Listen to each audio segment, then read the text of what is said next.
Hello, everybody. Good afternoon and good morning to those of you who are joining us from across the Atlantic. My name is Susanna Willan. I'm the Support and Training Coordinator for Petrosys Europe, and I will be taking you through today's webinar, which is on enhancing workflows with the new 3D viewer, which is now part of the Petrosys Pro application. Now, with the integration between the Petrosys Pro map canvas and the new 3D viewer, we'll look at how the 3D viewer can be used to both visualize geoscience outputs and QC them. We have two case studies that I'll focus on today. The very first case study will be outlining how you can use the 3D viewer to QC faults. Specifically, in this case, I'm looking at the geometries between the footwall and the hanging wall cutoffs against fault planes that are displayed in 3D. So I'll run through the stages of that workflow. I'll give a brief summary of that in this presentation, and then I will run a live demonstration just to show you how that can work in practice. The second case study, I'm going to use the 3D viewer to show you how you can display and better understand the way in which a well tie operation is performed. So we'll be looking at different methods that you can apply and show how that can affect the tied grid output. So again, as part of that, I will also run a live demonstration just to show you how you can integrate different data sets into the 3D viewer. And then the final part of today is I'll just summarize some of the key points and the key ways in which data display in 3D can help you with your G&G workflows. Now, the new 3D viewer was released at the end of 2021, and that was part of our 2021.2 release. If you want to see a full overview of the new features in the viewer and the way in which it can work alongside the Petrosys map canvas, I would advise that you refer to a webinar which was hosted back in December and given by my colleague Jason Dixon. That will run through all of the new tools and the new features within the viewer. But for today, I'm going to focus largely on case studies, and I'll try and kind of highlight some of the key individual features, but it's not going to be a complete overview of what's been added to the viewer. So the very first case study, as I mentioned, it's on using the viewer to QC fault geometries. Now, I've laid out the workflow that I'll essentially run through in a demo, but just as a brief introduction, we'll go through some of the steps that I'll carry out or essentially show within the application itself.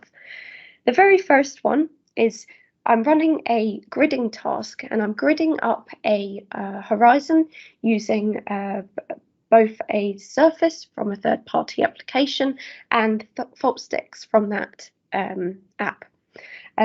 Initially, I'm just going to use the default settings and see and check that output in both the 2D map canvas and in 3D space. By analysing it in 3D, I can then check areas that may need adjusting. And in this specific instance, I'm going to return to the gridding task and adjust a parameter called the fault clipping distance. And what that will do is that will generate a much smoother output where the hanging wall and footwall cutoffs against the fault plane are a bit smoother and less messy, essentially, when you're handling kind of fault stick data that's where the sticks are kind of shifting in 3D space quite frequently. You may want to smooth that output.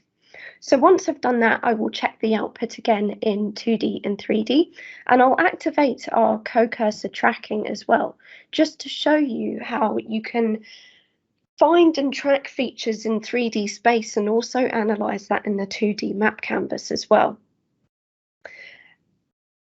After doing that, I'll identify an area that needs further tweaking. And in this instance, what I'll do is go back to the gridding task once more and remove some erroneous input data points through what we call a GIP editor, or I refer to it as our input data editor. So we can carry out little discrete operations and add either control points or remove points that we don't want to include in the gridding. And then I will generate the output once more and compare the difference in our 3D model. The final part of that is I'll just check the intersections between the sticks and the surfaces, just to make sure that if there are any areas where fault polygons are missing in the map canvas, I just want to double check that the reason for that is because those sticks have not intersected the surface.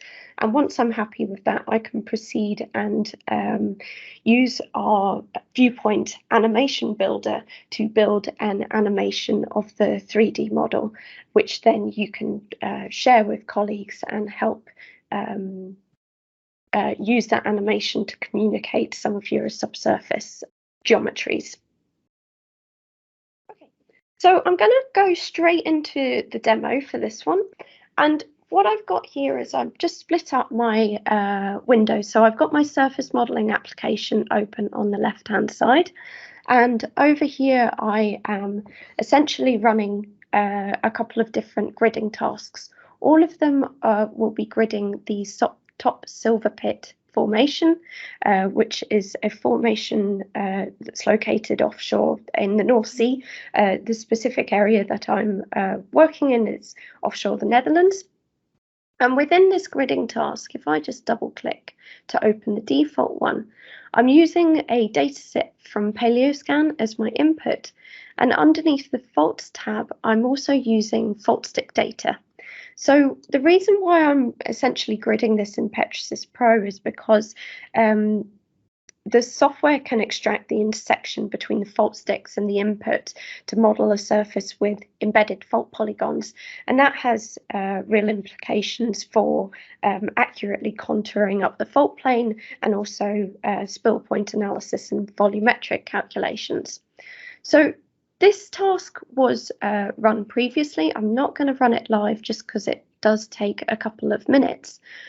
But what I've got here now in my viewer is I'm displaying the output from that run. I'll just turn off the fault sticks there. So this is my output. And you can see that it's essentially generated a grid which is highly compartmentalized. We've got a number of faults that are trending in the northwest-southeast direction, and they've also been cross-cut with faults that are running in a perpendicular direction. Now, with Petrosys 2021, we can now open up the 3D viewer from within mapping using this icon up here. So if I just left click on this, what it will do is it will open up the viewer, and it will automatically populate the viewer with any items that are displayed on your map canvas, and as long as they're supported. So these, just as an indication, these are the data types that we can display and support within 3D. Now, if I go, you can see there that it's not displaying the fault sticks just because I've turned those off within the mapping canvas. But if I wanted to go back, I'll just turn on the fault sticks once more, and then I'll open up the 3D viewer. Now this will just take a couple of seconds longer because those fault sticks are coming from a Paleoscan project. So let me just wait for that to generate, and we can see now that we have our surface, and we can also see the fault planes that have been generated if I turn off the sticks, and then you can see the sticks themselves. Now, if I zoom in, I'll just turn off the sticks. You can start to identify areas that are essentially quite messy. You can see the footwall, the hanging wall cutoffs along the fault plane here have been lifted up to quite a high section along the fault plane. And then you can also see here how the footwall curves round and the footwall horizon essentially curves into the fault plane. Now, if I wanted to tidy that up, I could do so by going back into the surface modeling application. And what I've got is I've created a second task here. If I open this up, go to the faults tab, what I've done here is applied an input data clipping distance. So what that's going to do is that's going to remove my input data points from within a 100-meter buffer zone of my fault sticks. It's then going to interpolate the hanging wall and footwall cutoffs back to where they intersect with the fault sticks and generate a fault plane that's potentially going to be a bit cleaner and a bit tidier. So I'll close down the viewer, and what I'll do is I'll just display that surface in 2D, and I will reopen the viewer from within mapping. Okay, so let me just turn off my fault sticks and I'll zoom in, and what I'll do is I'll refer back to the default grid and then switch over to the new grid that's been created where I've added in a fault clipping distance. Now you can see there that if I switch through the two there, we get a much nicer output when we've defined that clipping distance there. And this is something, it's a lot easier to spot these differences when you're comparing that grid in 3D as opposed to comparing it in the 2D map canvas. So this is where you can really start to use a 3D viewer to fully interrogate your data sets, especially where they're heavily faulted. I would always advise, if you are using the fault clipping distance, just to make sure that you use it in conjunction with your seismic interpretations, just to make sure that you haven't over smoothed those hanging wall and footwall cutoffs. But for now, I'm pretty happy. The only thing I want to draw your attention to now is this area over here where we've got quite an erroneous section of uplift in the hanging wall block. Now what I can do is if I just change my cursor, so I activate the co-cursor mode, what I can do is I can track that in both the 3D viewer and the 2D map canvas. So let me just split that screen. I'll turn off the fault sticks, and what I'll do is I'll go to scene and I'll change my cursor mode to pick mode. I then select this surface and then I can hold down the cursor, and hopefully you can see if I just move this around a bit, you can hopefully see a red crosshair around this part of the map. So if I do that again, you can essentially see the location of where this bit of uplift is positioned. Now, it's this area over here, and you can see very quickly that it's very easy to miss little bits or little problems in the data set if you're just displaying that in the 2D map canvas. If I zoom in, you can see, or you can start to see that area a bit more clearly due to the contours. But if you're zoomed out at the full display zoom level, it's very easy to miss that. So what I'm going to do to correct for that is I'm going to go back to surface modeling. I've created a third task here.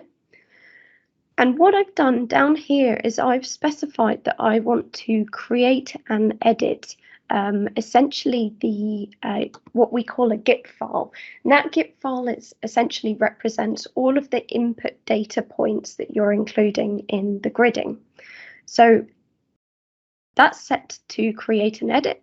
If I click OK, and what I'll do is I'll just run that just to show, yes, let's click OK to that. I'll just need to give it a couple of seconds just to generate the buffer zones around the fault sticks, but shortly you should see a new window open up. I'll just give it a couple of seconds. And of course, running this alongside Microsoft Teams does take a bit longer, but there we go.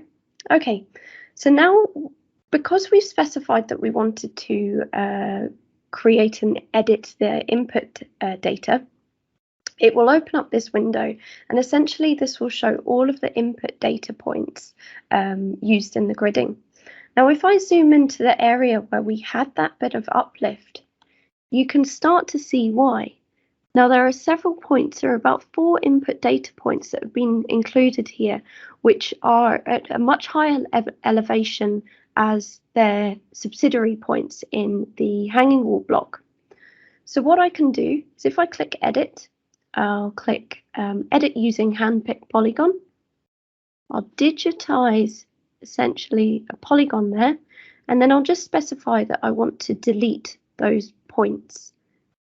And essentially it means that they won't be included in the gridding. Once I've done that, I can click OK, and then I'll click this button up here to run the gridding. And I'm not going to show that live, just so we're not waiting all day.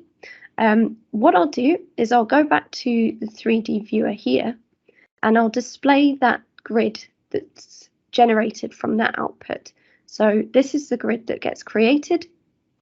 It's gone through an input QC and also some fault dip clipping. And if I click OK to that, and if I toggle between 2 grids, you can see there how just simply analysing and QCing the input data, you can remove data points that will cause artificial areas of uplift and generate something that looks a lot more realistic. Okay, so now that I've done that and I'm happy with my output grid, what I can do is within the 3D viewer, I can generate a series of viewpoints and run that as an animation. So what you can do is, or what I'll do is I'll start off from this view here. I'll click Add Viewpoint. Then I'm going to rotate my model slightly, click Add Viewpoint again, rotate once more, and I might zoom in this time, click Add Viewpoint.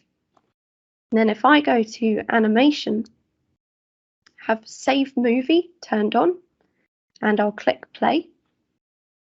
That's fine. Just click OK to that.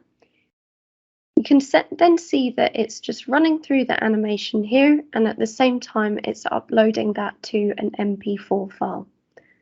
So that file is universally accepted by a lot of different applications, and you can easily pass that on to colleagues. I will just show you where that's saved. If you go to the File Manager, it will automatically be saved within the project directory. And let me just sort for date modified. That's the MP4 file generated there. Okay, now I'm going to close down those windows there and go back to the PowerPoint. For the second case study that I just want to run through, this one will show you how you can use the 3D viewer to better understand and display the way in which a well tie operation is performed.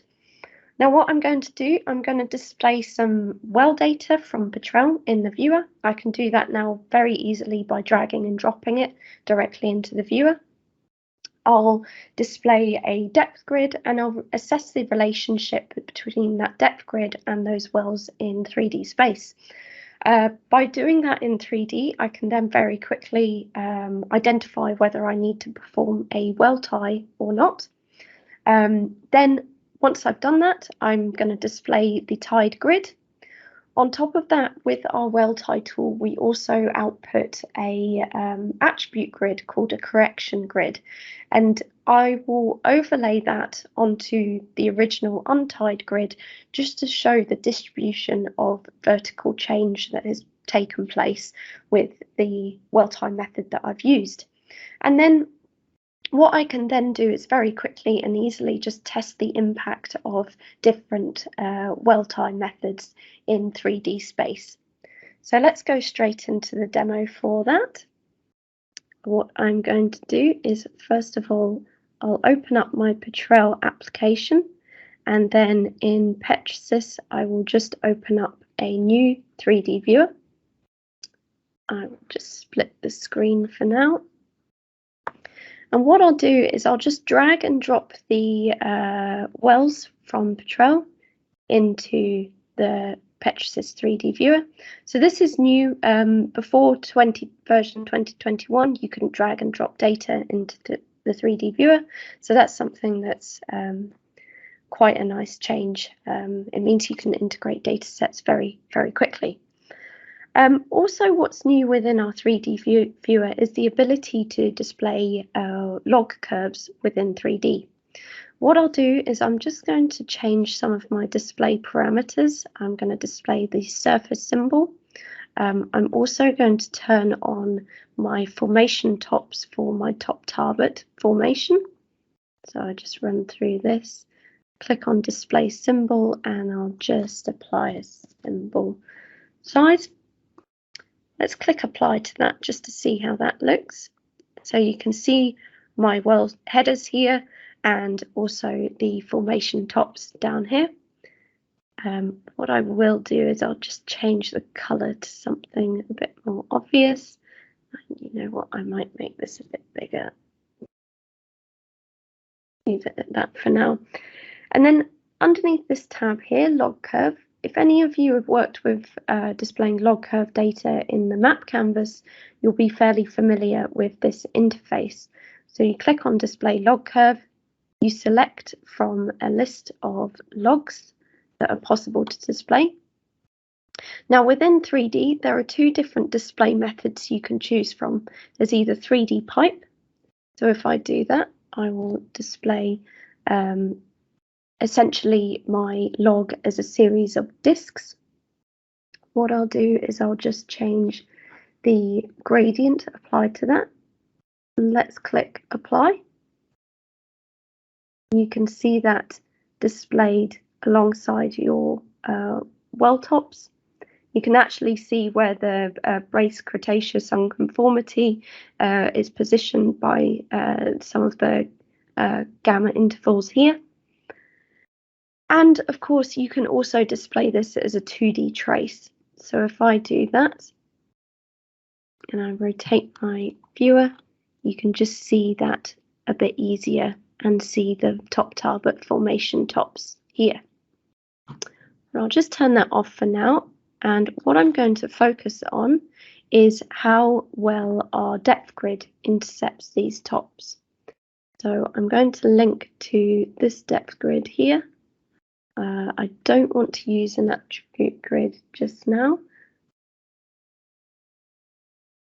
And I'll apply this gradient. Let's click OK to that. Okay, so here's my depth grid. And you can see how some of the fault blocks intersect the well tops fairly well.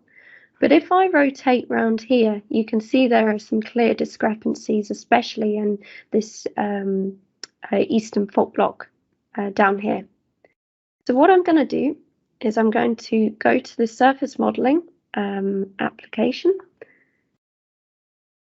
I'll open this and I'll open up a task that I've created just today. And what I've done is, let me just close that. You can essentially run the well tie tool by clicking on grid and selecting well tie. As you can see, I've already created a task here. Now, if I double click on that, you can see that I've specified my output tide grid name and also the output correction grid. I've input my Petrosys untide grid, and then also included the Petrel formation tops to help guide that procedure. Then underneath the Methods tab, you can see here that we have 4 different methods that you can pick from when running a well tie. I'm just going to focus today on the distance and the extrapolated method. So first off, the distance method, that can be used to essentially enforce a zero correction edge at a specified distance from each of the well tops. Now in this instance, I've just set a distance of 500 meters, and if I click OK, I'll just run that. And what that does is that also generates a mistide report. So you can see here, and you can analyze this report alongside the viewer just to see how much of a vertical shift is required when performing a mistie. So we've got the differences between the untide grid and then the tide grid, and so on. And this can be output to a CSV file, so you can look at it at a later date. For now, what I'm going to do is I'll now display the tide grid that was produced from that run. Let's click OK to that. And what I'll also do, well, for now, I'll turn off the untide grid. And if you in on this section here, and if I just navigate between the untide and the tide grid, you can see there how it's flexed the surface around where the formation tops are. What I can do just to analyze this a bit further is overlay the correction grid on my untide grid just to check the vertical shift and how that's been distributed across my untide grid. So to do that, I've just double clicked on that layer again, and next to attribute grid, I'm going to link to this grid here. I will change my gradient, and what I'll do, you can see that it's carried out a vertical shift between -11 and 65 meters, so that I center the white on the shift of 0. I'll just apply a minimum and maximum color range, and let's click OK to that. There we go.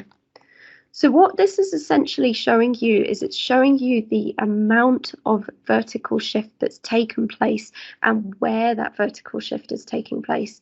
You can see by applying the distance method, it's essentially only going to affect your structural grid within a 50 or 500 meter buffer radius. So in this instance, it's something that I'm not really all that happy with. So what I'm going to do is go back to this task here and change my method to extrapolated. I'll click OK and I'll run that. Just click OK to that. And then if I click update, and what I just need to do is change the minimum and maximum range, you can now see that the vertical shift has gone up as far as +85 meters. So I'll just reset the minimum and maximum, click OK. And now you can see what the effect is of applying a extrapolated well tie operation. If I update this grid just by clicking update, and I'll just display both grids together, you can see there by pulling the untide grid down to this formation top, you have quite a large vertical shift, especially in this eastern fault block. Now, as you may have noticed, and one last thing, just before we move back onto the PowerPoint presentation, is that it's applied an extrapolated shift across all of your fault blocks. So it's interpolated essentially across those fault blocks. If you wanted to essentially fix each fault block so that there's no interpolation across those, you can do that. And what I'll do is I'll just return to surface modeling, double click on the task, select faults. What I'm doing is I'm just including the an export of the faults that are included in the untied grid. So if I just click, I'll just apply it to the correction grid for now. Click run, click OK. And then if I click update, let me make sure I've selected the right surface. You can see there that you're now not going to get any interpolation across those blocks.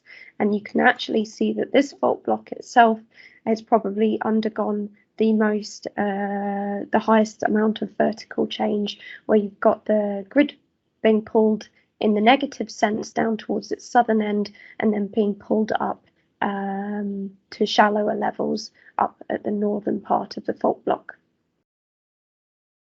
Okay.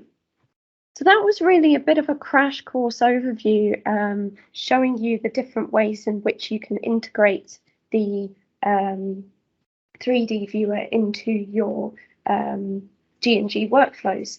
So the fact that this viewer has now capable of displaying much larger data sets with improved performance, and you also have the integration of both the 2D map and the 3D viewer through co-cursor tracking, and also through being able to open up different panels from the map canvas. It really helps you streamline your G&G workflows in Petrasys Pro. And of course, data visualization in a three-dimensional space allows you to effectively communicate your subsurface features, especially when you're working in heavily fault-bounded blocks and you want to check your subsurface interpretation before performing a volumetrics calculation. Thank you very much for listening, and if you have any questions in the future, please don't hesitate to contact our support team at support@petrasys.com.au. Thank you very much for listening and have a nice day.